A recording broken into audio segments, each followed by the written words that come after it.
Hi my Smashing Beauties, and today we're going to be doing a transformation into They Live. If you ever seen that movie, that was from the 80s if I'm not mistaken, my husband's favorite movie, and I'm going to be transforming into one of the characters. It's really easy and it's a classic Halloween makeup transformation, and for this makeup transformation you're going to need some face paints.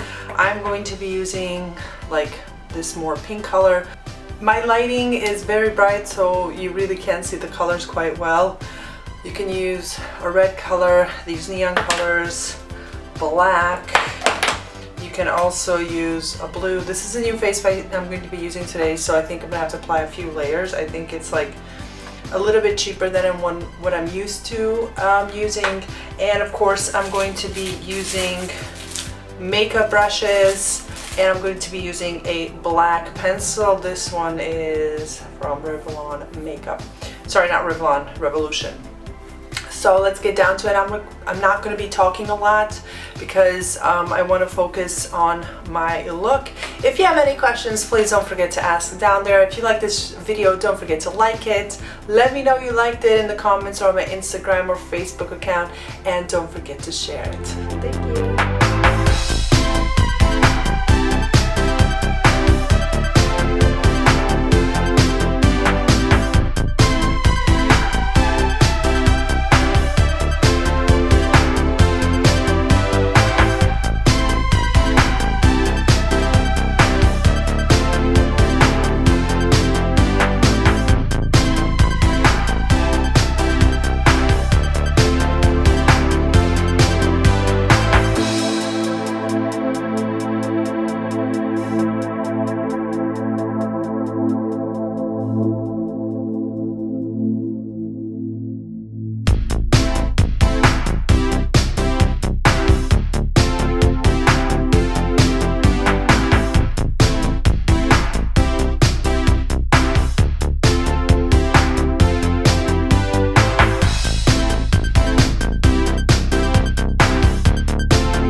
Alright guys, thank you so much for liking this video. Don't forget to like, subscribe, press that button, and leave a comment below anything else you would like to see, and see you soon. Bye!